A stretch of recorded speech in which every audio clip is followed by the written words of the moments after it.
I was talking to another founder the other day and told him what we're doing, and he's like, "Oh, old school." And I was thinking, like, that's such a funny way to look at it but it was true. It's like this retro futurism where we have this dusty, hidden, misunderstood technology that we discovered in the 50s and 60s, and yet in so many ways, it's so much more advanced than everything else we have today. Welcome to the world-changing podcast. Was that too much? Yeah, that was probably too much. But we'll keep it anyway. How about this? If we do the podcast and the world doesn't change, then we can take that out. Welcome to the world-changing podcast, where we deconstruct the projects and products that are moving us towards a decentralized and carbon-free future. We'll talk to the skeptics, supporters, and innovators in the fields that depend on electricity to run their industries, which is changing every single day. I'm your host, Greg Robinson, co-founder of Aston Labs, a decentralized infrastructure company. And on the other side of the camera here, we have Flo Lumsden, our producer, and she will make sure that the train stays on the tracks while we do this. Good to see you. Good to see you too, Greg. How are you? Great. Great. Okay. We're going to talk about Matt Loszak.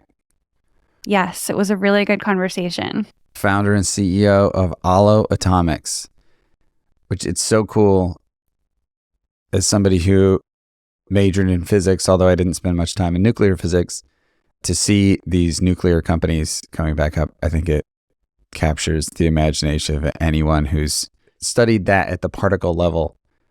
Although I will say almost none of what we talked about was about actual nuclear physics, because building a nuclear reactor startup, raising venture capital money and scaling it from scratch is very different than being in a laboratory trying to make it work. So that's one of the things that made this one so exciting to me, is just like getting it into the real world, commercializing a nuclear reactor, and what that really takes. So in this episode, we talked about solving for the tech. Of course, the technology has to work. It has to be safe. People have to trust it. That public opinion piece we talked about, not in my backyard, the NIMBYs, that's a big part of nuclear. You have two camps where on one side you have everybody saying, oh, obviously all you need is nuclear reactors. And then there's this huge push against commercializing them. So it's just such an interesting situation. And then, of course, the finance side. All of this has to be financed. So a little bit more about Matt real quick. Matt Loszak, he studied engineering and physics at Queen's University, and then he worked as an acoustical engineer for 1 year before quitting to spend 10 years in the software startup world. He co-founded Humi, which is an HR software suite, which scaled to 150 employees. But his holy grail has been to return to his roots, combining engineering and physics with his learnings from the startup world. Aalo Atomics is the result of that. That team is commercializing what's called the Marvel Reactor, which we talk about in the episode. It's a micro-reactor from Idaho National Lab, and it'll be the first new micro-reactor built in the US in decades. Big news. Yes. We hope you enjoy the conversation as much as we did. Hello. Can you hear me? Yeah. Quiet? Okay. Loud? Perfect on my side. Nice. How's it going? It's good. How about you? Not too bad. Yeah. Oh, man. So I'm excited that we're talking on a microphone today. We talk so much off of microphones. How did you guys meet? I think it was Mike Miller who introduced us. Mike Miller. Yeah. How'd you guys meet? Mike Miller? How did we meet? I think through other investors. Oh, was it? Yeah. Yeah. Were they like physics? Oh, actually, he might have invested in my last company. Oh, okay. Yeah. He usually gets contacted for like recovering physicists. Yes, exactly. Yeah. He actually made some introductions to me of people just like that. We're a pretty specific bunch. So the misfits that didn't end up at CERN or something. That's exactly. Roaming around the world trying to figure out where can we apply this degree that we were told, that we were promised was going to get us somewhere in our lives. What to do with our lives. Yeah. Amazing. The other thing about this, us being on a mic now and having talked so much off of microphone, I told Flo, I was like, oh, we don't need a pre-call or a schedule or a script or any of those things. So welcome to the, I don't know what they call that. It's called the goat rodeo session, where you're just supposed to like figure out. I start every conversation off with just like the backstory a little bit. Like, how did you even get, because you haven't always been in the energy space. How did you even get to the energy business? What drew you to that? And go back as far as you want. Yeah, so my background was originally in engineering and physics. So studied that in university and thought I might as well use that degree for something. So for 1 year, I did acoustical engineering, which was pretty cool stuff. It was like sound, vibration control, and architecture. So anything from concert hall design to going to a mental facility and measuring at 4 a.m. to see if too much sound was leaking through the walls and exposing people's privacy as they were disclosing their secrets, and determining who would sue who, whether the builder or the tenant and so on. So that was interesting, but I got the entrepreneurial itch during that year, taught myself to code, Googling how do you build an app, how do you build a website, and quit that engineering job after that year and did a 10-year hiatus in software startups. The first one you could call a learning experience. It was called JamCam. It was essentially TikTok before TikTok. So we got to 1 million downloads. We did a Maroon 5 partnership where we made this crowdsourced music video for them for their hit single at the time called Sugar. It was lots of fun, but as that kind of startup is very binary. So either it becomes the next big thing or it's hard to make money. So I moved on and started something not as sexy, but a better business model. And that's called Humi. So it's HR payroll benefit software. And that did much better. So we to 100. I'm like, but I like the music app better. I know. Should have downloaded it, Flo. Yeah, they would have saved TikTok them. Did. Yeah. I could have saved you. I remember that song. Yeah, there you go. Yeah, it's on their YouTube still, that crowdsourced video we did for them. That's cool. I think. But yeah, so Humi was not as sexy, but a better business model. And we scaled it to about 150 people. So it turned into a real business and learned a lot about recruiting and how to structure a company and all those good things. But really my kind of holy grail objective all along was to take those learnings from software and business and bring it back to science and engineering where I came from. Mm-hmm. So about 2.5 years ago now, I left during a Series B and sold some shares and started to explore all these kind of more technical, fun areas for a physicist like me, like us, and really honed in on clean energy. And I was thinking, should I do something in solar or batteries? And the more I looked into nuclear, the more it lit this fire under my butt. Mm-hmm. I've never seen something where there's such a large disparity between the public perception of something and a lot of the realities. Mm-hmm. And so that's really what lit this fire into me. So I set out to learn whatever I could in the space, and to date I've met with over 500 people in nuclear. Met my future business partner, about 100 people into that list. Wow. And the rest has been history. That's cool. I have to do this to you. So why go even further back? Like why science and engineering? What did you do as a kid? What did you have? Did you have some kind of bias towards one route or the other? Like math, science, engineering, but did you have any kind of activities or exposure as a kid that sort of guided you into that? I'm glad you asked, because I was thinking about this the other day. I think there's two things that come to mind. So one of them is I used to essentially want all these toys, but I couldn't get them, so I would make them out of cardboard. And I got very good at building toys out of cardboard, like to the point where it looked pretty realistic. They were functional, different like suits of armor or like weapons and like things like that. And I feel like that's like an early precursor to like engineering or just being hands-on. I was always more of a hands-on learner than someone who likes to sit back in class and listen and let a lecture wash over you. And then the second big thing is I had this weird obsession with magic tricks as a kid. So I had this magic briefcase with my full magic infrastructure, like all these different types of tricks. And there's some sleight of hand, but also some gimmicky kind of hardware you needed. And I just loved the idea of seeing something and being like, how the heck does that work? You can either shock other people. It's, look, can you believe this is possible? But then maybe they want to know, and maybe you tell them, maybe you don't. So I feel like physics and science is the closest thing to that in real life, basically. Yeah. Yeah. Yeah. I have a 10-year-old who is obsessed with magic, goes to magic meetups, also obsessed with engineering, 3D printing, like now wants to learn about Ohm's law and how to build electric circuits and to build battle bots. So yeah, that path through magic. I have to know, were you the one who told everybody your tricks, or were you the one that was like, oh, I'm gonna fool everybody? Was it more of a performance thing for you, or it was like, I know the secret, let me tell you? Were you a secret teller?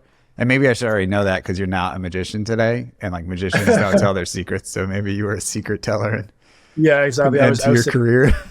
Yeah. Yeah. I think I generally would let the mystique simmer for some time. Nice. So you're bored of it? Yeah. Yeah. Maybe if I should tell people. Yeah. That's amazing. That's really interesting too, because I'm always wondering how someone comes from science and engineering and then moves into being the CEO of a company. Like being a CEO of a company is, even though the daily work is like perfectly matched to science and engineering, because it's all about just, I need to know a little bit more, change the view, here's the hypothesis, we're going to test it. So that works really well. But the actual, like the pitching and all, that's actually antithetical to being a science or engineering person in a way. The whole, if you look at the whole universe, the whole process of, oh, that one didn't work, let me change. But when you're in that moment, it always seems to have to be something in your life that was like some kind of performance or some kind of place where you had to put together the plan or put together the pitch or put together the performance. Did you have any of that, other than being a magician, of course? But, I feel like maybe one path I've seen some people go through is from CTO to CEO. So in my last company, for a time I was CTO, and although I had other roles as well. Once you do that, and then maybe you have an initial success with business in general, and then you look around the world and see what you want to do. Often, I think if you get obsessed with these sciencey style businesses, then you look around and there's not very many. There's a very specific profile of person who can lead a science-focused business, I think. And maybe people in the world who are not as technically inclined or have more psychological or sales-oriented minds or something, they wouldn't want to start a sciencey focused business. And so I feel like it's almost out of necessity. Like you have a bunch of engineers leading engineers. Often these engineering CEOs are engineers as well, just almost out of necessity because no one else is going to do it. That resonates for sure. I think, especially going into, I have to know, like in all the conversations you had with nuclear folks, was the aha moment for you that, whoa, nuclear is happening? Like there's this sort of renaissance that's happening.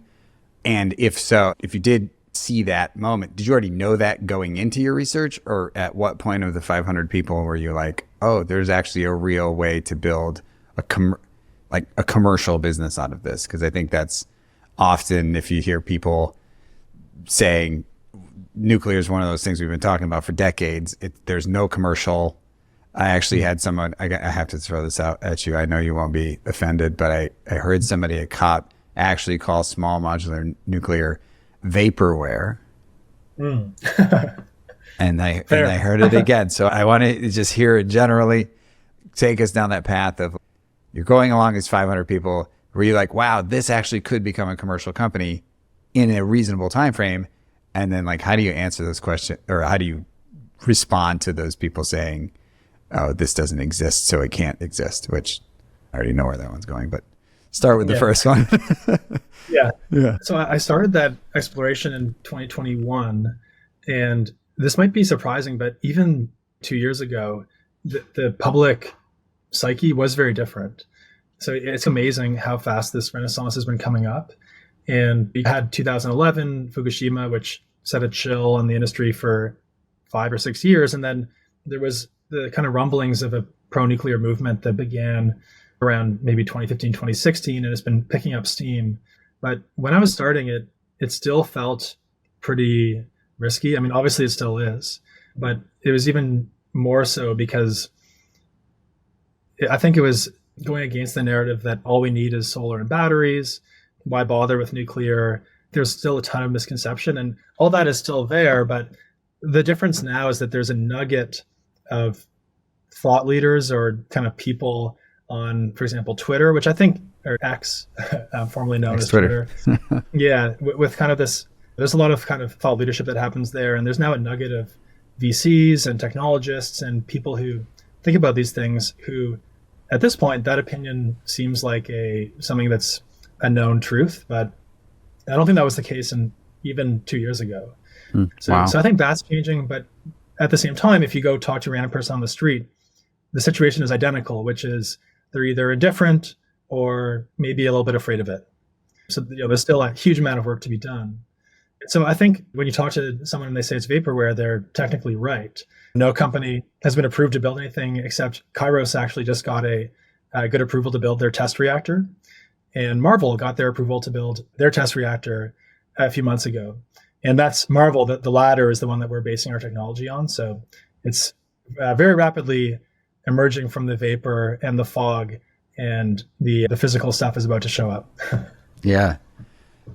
Obviously, like in engineering, like everything starts as vaporware. So like you got to have an idea of what you're going to build. Question on since you talked about companies that were getting these approvals, can we talk about NewScale?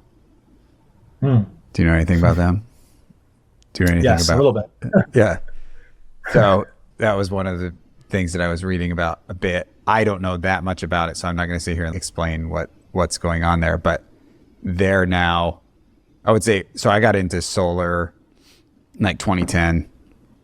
Very soon after I got into it, we were blessed with Solyndra. And so then I had to fight myself out of the Solyndra cage. Every time I go into a room, it was like, oh, you think solar power is going to be the answer? Look at Solyndra. And so I'm assuming, at least in the last, I don't know how long with you, but I'm assuming some people are going to come and be like, look at what happened at NewScale. That's the pattern for everybody. But do you know anything about like the first principles of what happened there? That just so that isn't the truth, like that it isn't the truth that continues to move along, unless it is, and then you have to get your resume ready. But so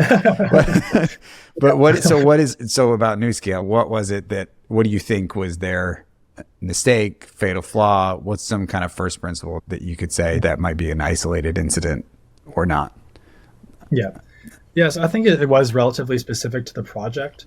So my understanding of what happened is the writing was on the wall with this for a number of years. It had been in the planning stages for 5 or 10 years. They were trying to build a reactor with a large capacity, over 100 megawatts, and they hadn't fully subscribed PPAs or offtake for that demand. And so it got to this kind of threshold where a lot of people saw it coming, but that particular project just was not properly planned. So I think it's less so something that speaks to the technology and maybe even less so to the economics and more just the planning of that particular project. But I'm curious if you've heard more about this. No, I think unfortunately in the process of building anything or engineering anything or trying to create a new movement or whatever you want to call it, or even just a new product, I think it's really easy to overlearn the lesson, if that makes sense. And so then that comes out as small modular reactor company, which 100 megawatts, it's pretty big. It's like that one didn't work, therefore all reactors will not work. I've heard stories of Elon Musk talk about how in the early days of Tesla or SpaceX, to him it wasn't like the failure of Tesla wasn't the failure of Tesla, it was the failure of electric cars, and it was going to be another decade because now everybody would say, oh, it wasn't Tesla, it was electric cars. And so I think just all I know about NewScale is that people are now, it will get used as a reason to not go down the nuclear path. And I think that it's important to note that my thesis, I think the hardest part about the energy transition is finance. And finance often ties into PPAs. Are they bankable finance? Did you subscribe everything? Is there a market for trading nuclear power that you just plug in? Probably not. And so if it's not bankable, if you don't have your PPA subscribed and you don't have your financing in place, that could be the reason a project fails, but that's not what the story will be. Like the story going forward will be small modular reactor company, couldn't get it off the ground, that must be the case for this category. Yeah. Oh. What do you think, Matt? Yeah, I think that's all fair. But I think the interesting thing there is if they're trying to build a reactor in an area where it doesn't seem like there's actually going to be sufficient demand to fill out that whole reactor size, then that kind of does come down to maybe poor planning. Mm-hmm. And I think maybe that's, in fact, an argument in favor of the smaller nuclear reactors because they're more right-sized for various types of applications that are, you can just take the whole thing with one application or two applications. So for example, a data center or a desalination plant or things like that, where you don't really need to patch together 3, 4, 5 off-takers, but just one kind of tentpole customer. Mm-hmm. In theory, that's almost an argument in favor of these smaller reactors, as long as they can, A, become not vaporware, and B, prove that their economics are good enough. But to be fair to the vaporware statement, is like vaporware is like that it hasn't been commercialized yet. But let's even go a step backwards. If like with engineering, you have to build a prototype, and I would say once you get to that stage, like it's starting to not become vaporware, as long as it's not just like a rendering. I think you guys are past the rendering stage. So yeah, seeing the pictures. Speaking of which, Greg, you're super familiar with Matt and Aalo Atomics, and I'm not, and many listeners will not be. Maybe we could back up a minute and talk about what the company is doing, what the product is, et cetera, if that's okay. Yeah, I was just going to ask you about with that's building. I wanted you to talk about the Marvel reactor because really that is running. Can you expand on that, on the actual product? We'll get into kind of like business model stuff with Aalo and like how you're thinking about growing the business, but just that one piece of technology, not vaporware, real thing, pictures, what's going on with it today and where does it stand? And then if you want to move into commercialization, you can. Yeah. It's your floor. So maybe I'll answer that question directly and then take a step back and explain the whole picture. Yeah. So Marvel is a government program. It's a small micro-reactor, a nuclear micro-reactor, and it is scheduled to be the first one completed in decades. So essentially, they just 2 months ago now reached a historic approval by the Department of Energy. They became the first reactor that the DOE has ever approved. So it's this new design, they've approved it, and they've already started construction, and it'll go critical, it'll turn on next year. So this is super exciting. Taking a further step back, this is all happening at Idaho National Lab.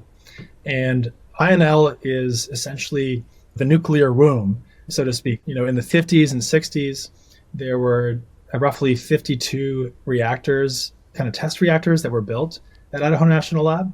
And then they went down to 3 during the kind of slowdown in nuclear interest in the 70s, 80s, 90s. And Marvel represents the dawn of the second atomic age because it's this first new reactor being built there since that slowdown. And several other reactors, kind of test reactors, will follow. And a test reactor is something that is not intended to make revenue. It's intended to test out the neutronics and the thermal hydraulics and just build something out and test something about a certain technology, whether it's different types of coolant or different types of fuel. That's what Marvel is.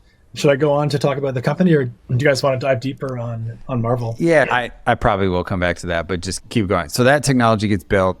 That's been developed over time. It's in a lab. It's basically being used for research and to figure out how it should work. And then you come along and you're like, I'm going to build Aalo around this technology. Like, take us through that. I'm just genuinely curious about, because we've skip through the high level, but I'm really curious about like you meet your partner, your business partner at INL. He's working on this technology. This is number 100 out of 500 people. Start there. How do you move from that meeting into, we're going to start a company, we're going to get it funded, and we're going to spin this out? I'm genuinely curious. You can go as deep as you want about just the technical, as deep as you want, and then if we need to cut it for NDA purposes later, you're welcome to do that. So I think the context was in that 100th meeting, the learnings that it had to date is that essentially, if you look around the world, we've got over 400 nuclear reactors currently operating. They're all using water as the coolant. And there's other technologies for nuclear that could improve the economics and maintain that amazing safety record that nuclear has, because it is as safe as solar and wind statistically, despite what the mass psychology might imply. And therefore, it's worth exploring these more advanced technologies. And the elephant in the room is, or was, that nobody had been approved to build anything yet in the advanced reactor space. And it's a complex issue. There's lots of reasons why, but one of the main ones is there's a bit of a catch-22 with the regulator, where you need nuclear test data to get a license, but you can't get that test data without a license. And so, this is one of the main reasons why I was so excited when I saw what they were doing at Marvel, because essentially they were building this reactor within that nuclear womb at INL. And essentially, so if a company like Aalo came along and were to commercialize a scaled up, more economical version, then we could point to Marvel and say, this is our test reactor, and let's go straight to a commercial deployment. And this is really what sets us apart, I think, in this kind of effort to rapidly commercialize nuclear to help with energy independence and climate change and all that good stuff, is we can actually go straight to a commercial deployment and address that catch-22 with the NRC in light of Marvel actually being built. So we've actually recruited a number of people who worked on Marvel, including the chief architect and project lead, so Yasser Arafat, and he's our CTO and business partner, and a number of others from the Marvel program. And we're essentially telling them, say, let's do it again, but scale it up, and we'll really focus on economics. And our ambition is essentially to have that same stamp of approval to start construction within 2 to 3 years. It's a scaled up design, a bit more complex, but the team just did it. That's the core thesis of Aalo, our company. Yeah. And so then you go to them and they say, yeah, great. That sounds great. We'll do that deal with you. We'll help you. Because do you have to license the technology out of INL? Did you have to start with that step first? It sounds like you had some insiders, but was that step one? Yeah. So the idea here is the reactor that we're designing is quite a bit different than Marvel. So it's larger. There's a number of design changes that I can get into if people are curious, but essentially the reactor is separate IP. But the part that we're trying to leverage, that we'll have to license or go through the right pathway to obtain, is that nuclear test data. So there's things called the Gain Voucher Program, CRADA, SPP, things like that. The API, to use a software term, of the lab is those types of agreements. And we can leverage those to get the nuclear test data to validate for the regulator, here's how the neutronics will perform with this fuel, with this kind of coolant. And we'll have to combine that with our own non-nuclear test units, more full scale or different types of non-nuclear testing. And those two things together will form a very wholesome regulatory case. Yeah. That's cool. Just because I am totally curious about this. What is the same? Because you're saying you can use that nuclear test data that they're developing. What is the same as the Marvel Programs Reactor that allows you to even leverage that test data? And then what are some modifications and why? So the core thing is the fuel. So the fuel is a very interesting fuel called uranium zirconium hydride. And this fuel is often used in university research reactors. So there's 30 university research reactors around the US, and often students walk around these things without even knowing they're walking around a nuclear reactor. And the reason is there's no big concrete dome or anything. And the reason they can get away with that is because this fuel is so inherently safe.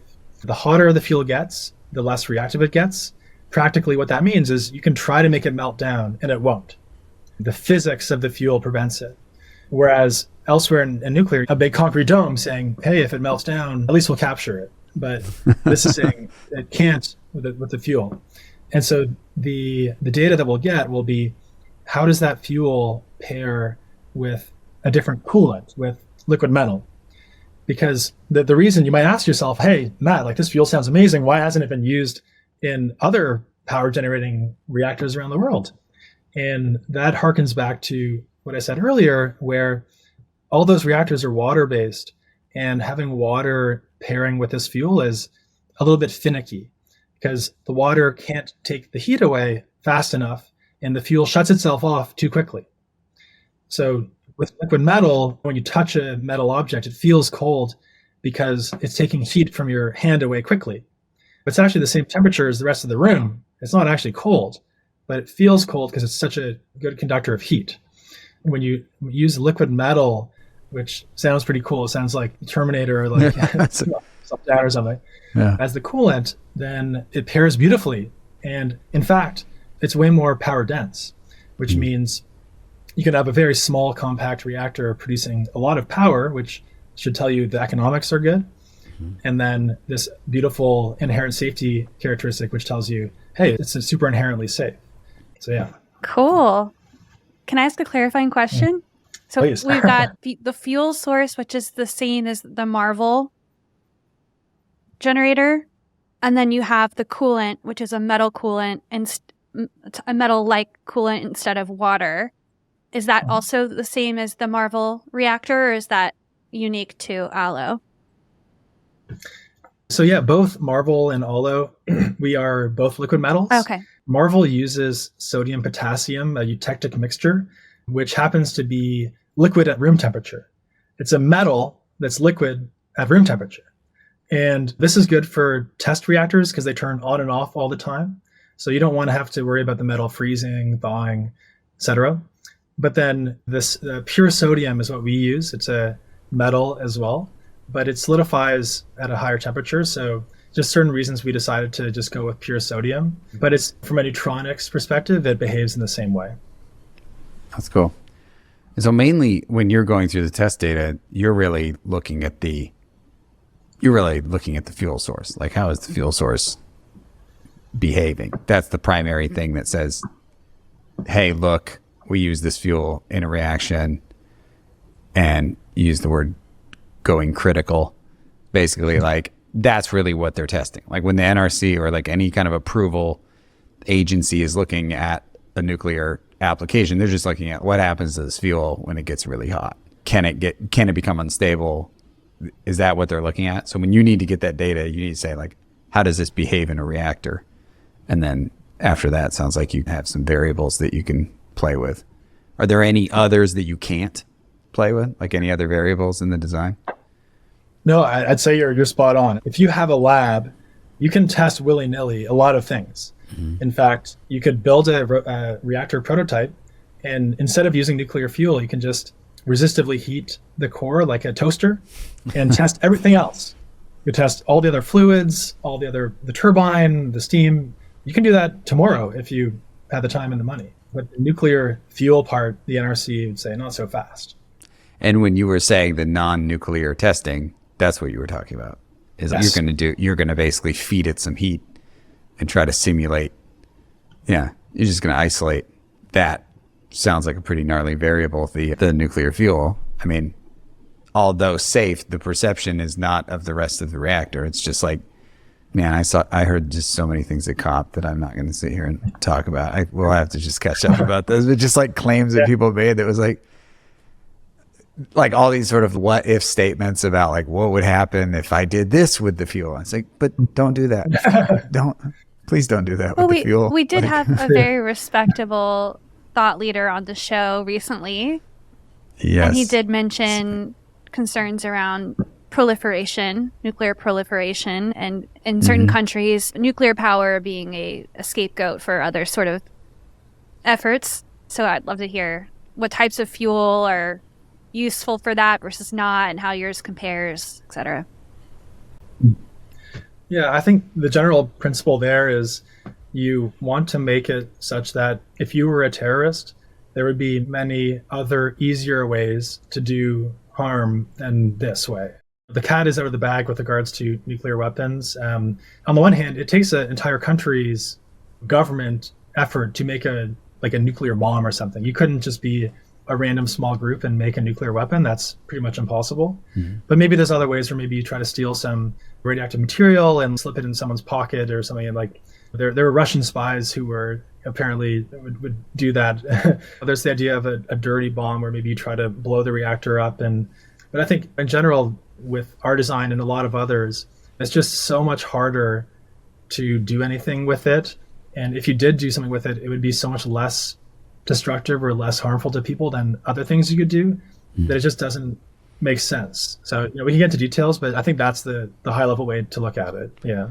Yeah, there's like so many different energy sources. If you wanted to go commit acts of terrorism against energy plants, you do a lot of damage. Like you don't need the nuclear to do damage to the surrounding area.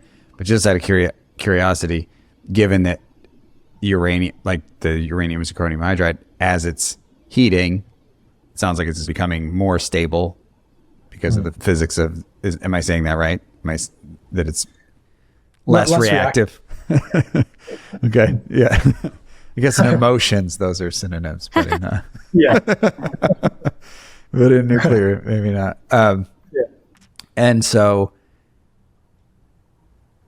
putting all of the other wild thought experiments we could do for like, here's why I shouldn't be here, is because I can imagine a situation where a terrorist comes into rural Idaho and decides that the Aalo reactor is their one obsession in life, right? There's so many other places they could go.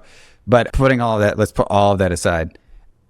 How do you make the fuel? Like where and how does that fuel actually get manufactured? Can you talk a little bit about that? Like how's it manufactured? Where is it? How is it getting to you? Yeah. Once you guys are in production. For Marvel, they're purchasing the fuel from Framatome and General Atomics, a joint venture they've created. And so that's in France. And they're going to ship over the HALEU, which is around just under 20% enriched. And they'll ship it back for loading up into the Marvel reactor.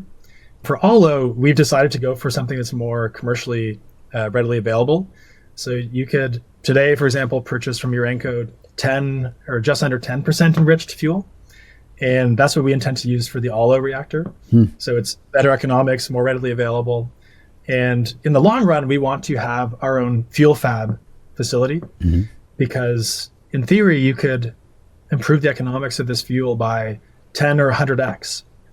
And when you have a small reactor, a large cost driver is the price of the fuel. The same cannot be said of large reactors.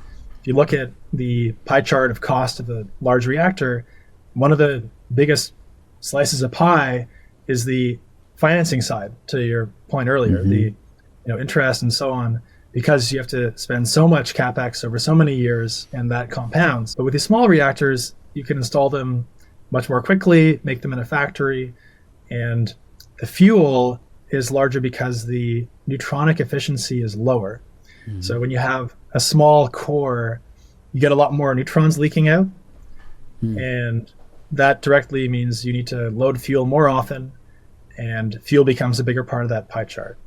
So that'll be a big focus for us, is making our own fuel in the fuel, in the future. I know you probably told me this before, but when you're manufacturing a reactor, you're preloading it with fuel as it's leaving. Are you doing fueling on site, or are you like, what's that? How do you envision that process? There are some other companies that are envisioning having a shipping container that's all inclusive, and you just deliver it, plug it in, it produces power, and pull it out and ship a new one. We're not envisioning that. We're envisioning shipping the reactor and shipping refueling equipment and having it be much more like a flashlight or something, where you install a flashlight and install the batteries and then replace the batteries every 5 years. So it could be ship this thing once, you install it, it powers 10,000 homes for 5 years, and then you refuel it in a day or a week and keep going. Yeah. That's cool. I think it captures the minds of anybody who studied physics, because it's like the most pure merge of physics and engineering. It's like this thing that you learned, it almost seems like theoretical physics when you're learning it. Radioactivity in general, it just seems like, oh my gosh, we didn't know about this forever. It's like magic. It's like magic. It's like your magic tricks. I think that's going to be the metaphor for the episode, is that you like to do magic as a kid and now you are doing magic energy. So It's alchemists, like alchemy from the Yeah, old yeah, days. yeah. They figure out, how do you turn like lead into gold? Like that's possible with nuclear physics. Yeah. Turn one element to another element. Like our power producing asset, inside of it is alchemy. Right. Like it's so cool. And also, going deeper on that point is, I was talking to another founder the other day and told him what we're doing, and he's like, "Oh, old school."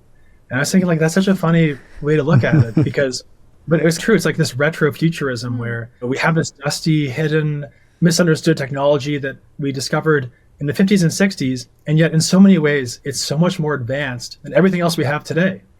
It's like this alien technology that is like hidden in the past, and we're just trying to uncover it and enable it for the future. It's really beautiful. That is, yeah. It really captures like that. That's why I could just spend so long like talking about the details and stuff. But I want to talk about business models, because I think business models are those finicky things that have destroyed many scientists and engineers companies in the past, where it's just don't figure out those pesky business models. Yeah, it's sort of like in the business plan, if you're a scientist or engineer, it's like you have this whole entire like whiteboard of the magical ways that our technology is going to work, and over here there's like a circle that says distribution. Yeah. So I'm really curious, like, not even just how you're thinking about it, but just more broadly, let's maybe start at like the second atomic age, just the business models that could apply to that. I think there's a very simple business models that we hear all the time about new energy technologies, which is either the sort of binary decision that you have to make of, am I an energy company or am I a energy tech company? Do I sell? Yeah. Am I an equipment manufacturer that sells my stuff, or am I a designer of stuff that sells energy? And so that's like being the two pieces. But you and I have had some amazing, if not just totally outlandish brainstorms about what these business models could be. But maybe just start there. I'm just curious about how you think you have to grow this, because you're starting from a place where the cost might be high today and you have a future vision of how to decrease that. But like, how are you thinking about distribution? And then maybe just in general, what is your opinion about what will be the business model, or what do you think is the prime business model for this second atomic age? Yeah, I think you're right. Like, the big challenge here is there's a lot of money out there in the world, and the people with that money look around and say, what are the best ways to spend that money? Mm-hmm. And by spend, I mean invest or try to get an ROI. Mm-hmm. And nuclear is pretty scary financially, not even from a safety perspective, because you need a ton of money for the current state of nuclear, and the ROI is uncertain. That's the state of finance in nuclear today. It's funny because for us as a company, we have to solve a lot of different things, and maybe three main things, like the technology side, the public perception side, and the finance side. Mm-hmm. And you could almost argue that part of the core mission for us is to make nuclear more investable. I think that as a framework is a great way of thinking. I wouldn't say we have all the answers today, but I can speak to some of the things that we're thinking about here. So one of them is, and this is a super controversial thing to say in the nuclear space, not everyone thinks that this would be the solution, but we think it's worth exploring and trying to prove. And the nice thing is, if we try this, and even if we fail, there's still many other markets where this will be applicable. So the whole micro-reactor thesis is that there's lots of microgrids and applications where micro-reactors will be helpful or necessary. These are reactors that are between 1 and 10 megawatts in size. And they can be applicable to data centers or desalination plants or industrial process heat, anywhere there's a microgrid, or mining, things where they have power needs in the order of 1, 10, maybe 50 or 100 megawatts. That'll always be there. However, let's say a company comes along and they really nail that long tail of microgrids, and they show and they say, hey, we got a factory that's making hundreds or thousands of these microreactors for that market. And lots of people say, oh, it's BS, like you're not really making a dent in climate change if you just do that. But the thing is, if you can actually do that repeatably at good economics, then suddenly you might actually get some utilities who say, hey, maybe instead of buying 2 or 3 gigawatt scale plants, will buy 20, 30, 50 of your micro-reactors. And instead of going into debt over 5 years, billions of dollars, we'll start by buying 10, we'll sell them this year, buy another 10, sell them next year. And that way, you don't have to go into as much debt before you start to turn a profit, start to sell those electrons. And that's a mixture of solving this financial engineering problem with a mixture of engineering hardware and more financial engineering. And there's other kind of interesting things about that too. It could actually even be, I already said nuclear is super safe, but it could almost be even more inherently safe, because for the same reason you don't have one big battery cell in your Tesla, you have 100 small ones. If there's a problem with one, it's not the end of the world. The other ones keep operating.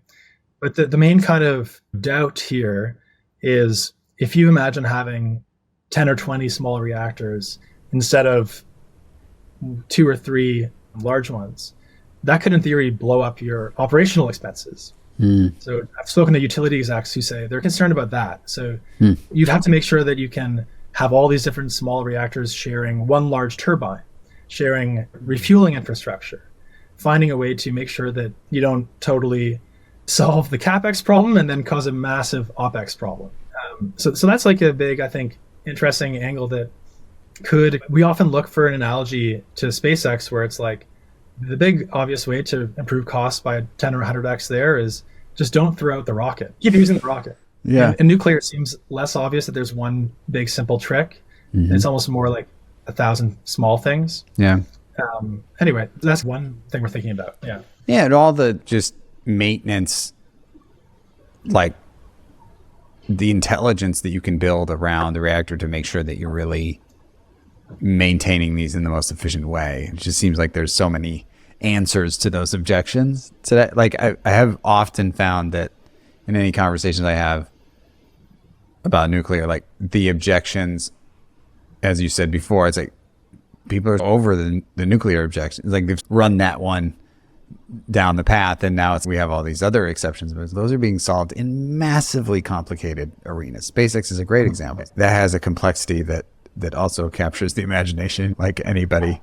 My father-in-law is a sort of engineer, lifelong engineer, and I swear if you ask him what he watches on TV, just the SpaceX channel. Like I just sit and watch the SpaceX channel. I just watch. Because it really, the complexity of that, but then when you come down to this idea of intelligent maintenance, or like watching the system and making sure that, I'm going to back up for a second. The utilities that you're talking to, the sort of meme of utilities is that whatever you do with the utility, you have to let them do exactly what they do today, exactly the way they do it today. And if you ask them to change in any way, like you're not going to get the sale. And so are you feeling like if you go down that, as you're going down that path or having those conversations, are you going to run into that block where it's like you can't perfectly fit your business model into the way they do things? Or do you feel like there's enough pull for them, or you have enough value for them to potentially even alter the way they do things because there's more reliability here, and because it's because it's carbon free? Those are the other things that we're just glossing over. You and I haven't even touched on that. Even though we just went to COP, it's like we're sort of glossing over the fact that this doesn't emit greenhouse gases. We're just moving over that and saying, oh, utility will do this, but my natural gas OpEx is just a little bit lower, so I'm going to keep burning all these fossil fuels over here. Like, how do you think about that in terms of utility? Do you think that they will evolve to kind of see the world from your perspective, which is just like a lot of small things would be? Or do you think do you think you're going to have to solve those problems for them to get a distribution model? This is why I'm thinking we'll go after them eventually, but not initially. Got it. Yeah. So we'll prove it out in the early adopters, and then slowly the slow-moving elephant utilities will say, "Oh, this looks interesting," and then No, I think what will happen is the early adopters will buy the laggards, and then they'll be like, "Yay, you don't have to do anything different. We'll do it. We'll take it from here." What about I have another potential benefit from small modular. But I'm not sure. Does it help with grid reliability, stability, redundancy? Could that be another aspect of the sale to a utility company? Yeah, in that case, for example, with the initial markets we'd be going after, their alternative would be trying to plug into the grid and cause problems for the utility. So it would be helpful because with a lot of these new microgrids that are going up, it's very lumpy, large demand, and it's hard for utility to deal with that. It's not just like a few new small homes going up. We could definitely help the utilities from that perspective indirectly. And maybe there's some interesting business model that kind of facilitates an agreement between all the parties involved. But I think it is a major way that you can enable a ton of growth in new data centers, new desalination plants, new industrial facilities, building and not worrying about causing problems with the grid by just selling to them these micro-reactors and saying, hey, initially this will cost a bit of a premium, but it's worth it for the reliability, for the fact that it's clean. And if we can make them as safe as a university research reactor, then it's something that you would want in your backyard because it's just there. Yeah, it's because we've talked about the unreliability of other renewable clean energy sources. So we need a carbon-free baseload for the grid. So if different parts of the country are trying to completely go carbon-free for their grid, they would want to probably initially have some kind of reliable baseload like nuclear. So yeah, totally. Do you ever imagine a nuclear reactor just being like a component of a data center rather than being like, oh, I'm building this energy system and then I need to find a data center so that I can power it? It's like, you don't say to a data center, you're not like, oh, I got this HVAC system and then I'm going to run the HVAC system. We got to find a data center for this HVAC system. It's just a component of the data. Like, it's just servers are part of it. HVAC's part of it. This door right here is part of the data center. Because it's so compact, does that just become an appliance at some point? I mean, it's hard to imagine like solar panels being an appliance, except for at a house it is. It's small enough for a house that you could think of solar panels as an appliance. But have you thought about that model of just like designing it into these large scale applications and not being an energy company at all, but literally like just being a component of a data center? Yeah, no, I think that's a super good point, because if you can have a data center that is some kind of modular shipping container sized thing and you install a few of those, why not tack on an extra shipping container that has the reactor and powers those other containers? What you're replacing with one shipping container sized Aalo one reactor is like a square kilometer of solar panels. It's, not a lot of places, or not every place would be able to support that.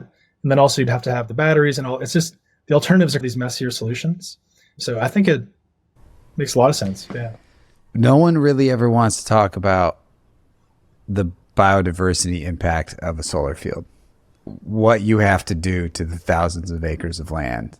Not everybody does this, to be fair. There are companies that are doing agrivoltaics, or they're using it as mixed use, but a lot of times, to be as efficient as they possibly can be with construction, they'll just wipe out the whole entire property and put up 1 million solar panels. So your point about like replacing this square kilometer, it's like, I'm interested, you seem like you might know this stat, but how much area does the waste, like when you're done with the fuel from one of these reactors and you replace it in 5 years, what's the footprint of that waste from one of those reactors? There's some really cool, fun facts about this. A Skittle size of fuel could power you your whole life for a year. Just the one little Skittle, like a candy. Your whole life, you would produce the amount of waste that would fit in a Coke can. A Coke can? Yeah. Wow. Your whole life of nuclear waste would fit. Is this a 12-ounce can? Yeah. And this is every year Is of it your a life? tall boy? No, your whole life. Yeah, your whole life, from birth to death. Yeah. Skittle a Yes. year. Skittle a year. You just put it. Yeah. Just go plug it into your house. Just go put a Skittle in the nuclear box in your house. Yeah. Yeah. I know it's not that simple. We talked about that.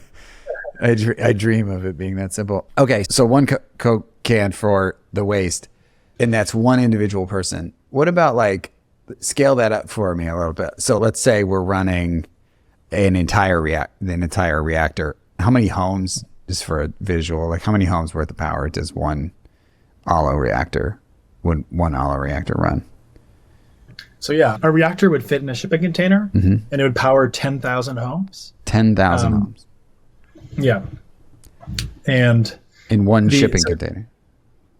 Yes. And so what's the waste of that? So we scale that up to 10,000 homes. Is that 10,000 Coke cans, or is that like for the entire life of all of those human beings? Do they have one person in each one of those homes? I think what's even crazier than scaling it up for just one of our reactors is you scale it up to every reactor on Earth ever, and you take all the waste from all those reactors from all time, all of that would fit on a single soccer field or a football field. And it would be maybe like 10 yards high kind of thing. So you compare that to the waste that coal plants or natural gas plants put out is just insane. Like the pile would be as big as a city of stacked like kilometers high or miles high of just carbon waste that's in our air, in our lungs. And then even with renewables, right now there's not great recycling there. And so there's quite a bit of volume of waste that will be produced. So it's cool because with waste, not only is it not this big unsolved problem, but it's actually a very manageable, totally solved problem, which is very manageable and small in scale relative to what we get from it. Yeah. How many gigawatts of nuclear do we have in the world right now? Do you know that stat? I think probably somewhere between 400 and 800 gigawatts. I'm not sure. 400 and 800. Wow.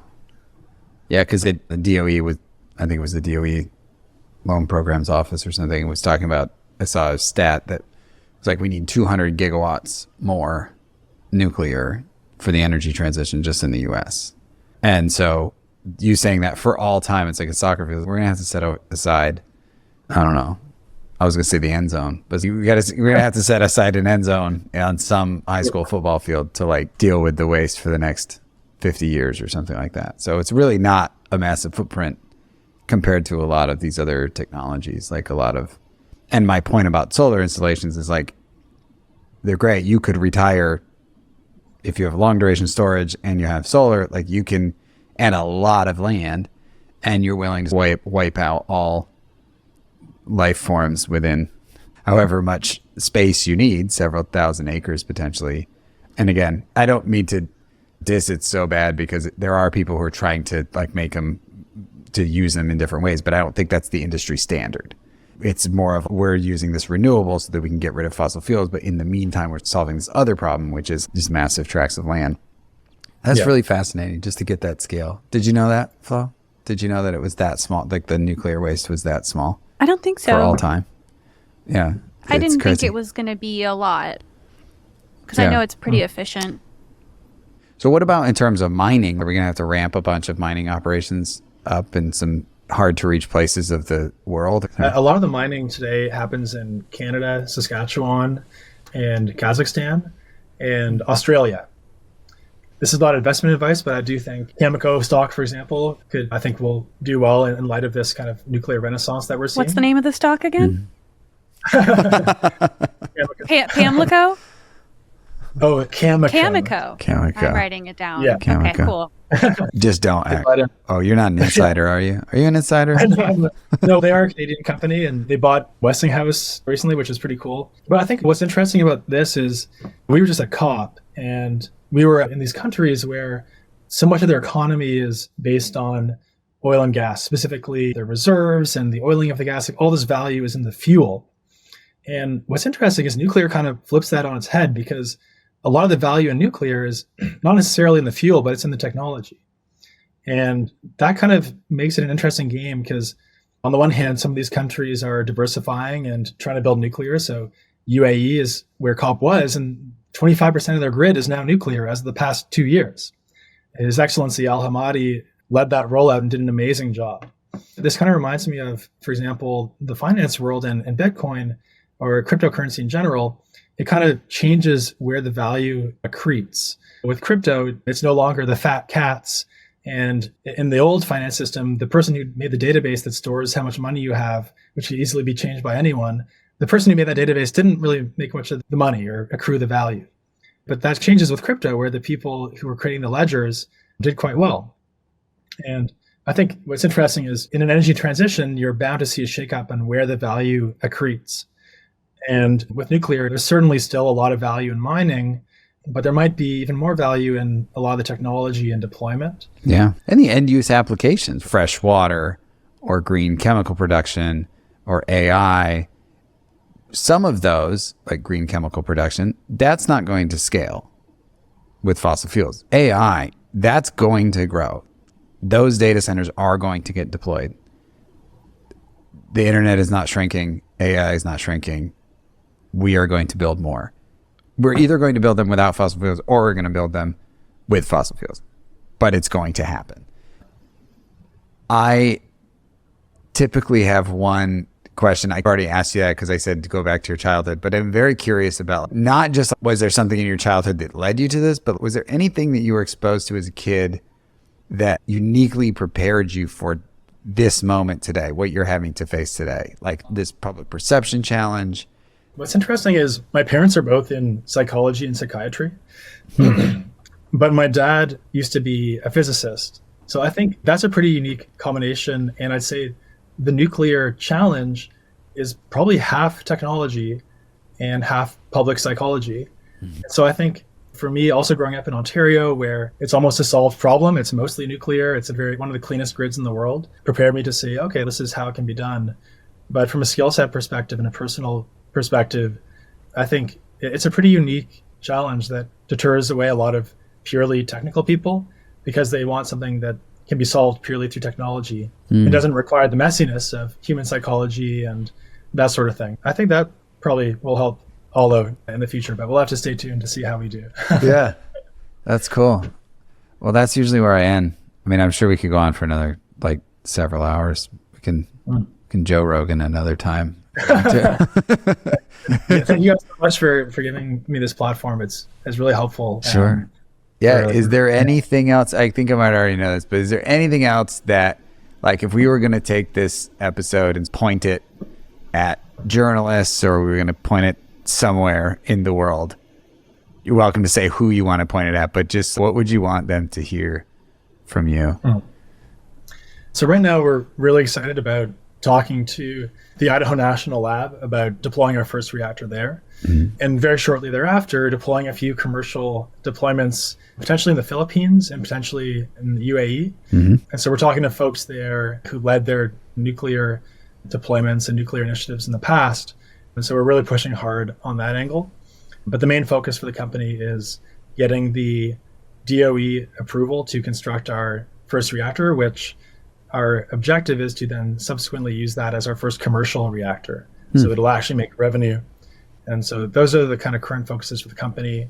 We're also fundraising for a Series A in Q1, and we'll use that to scale things out, get our warehouse and build some physical prototyping, all with the goal of getting that approval and building that first reactor as soon as possible. Who do you need to get buy-in from for all that to happen? INL, Idaho National Lab. INL, some specific people we're in contact with from UAE and Philippines. Got it. We need to recruit good people, so hopefully people will be listening who could be maybe join, or also potential investors or customers.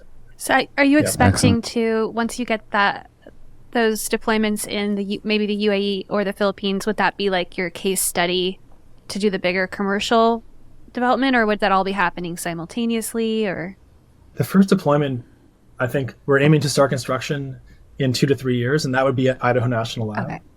And I think as soon as construction starts, as it becomes more real, then it becomes more likely we get some more firm offtake agreements. And then we can finance against that and try to rapidly build and parallelize as much as possible. So I'm not exactly sure of how that timeline will look, but we're going to try and do it as fast and parallel as possible.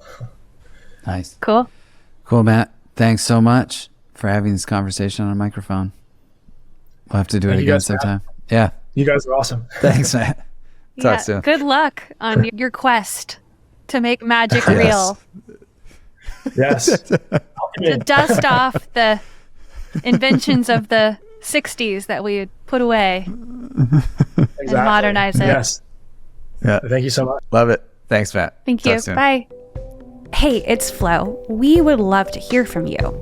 What questions do you have about the future of electricity and power? What guests do you want us to interview? You can let us know and help us get the word out by commenting, rating, and reviewing us on Apple Podcasts or Spotify. You can also join the conversation on Twitter and Instagram. Our handle for both is @TheWC Thanks for tuning into this episode of the World Changing Podcast. Be sure to follow us wherever you get your podcasts, iTunes, Spotify, YouTube, to hear the latest episodes.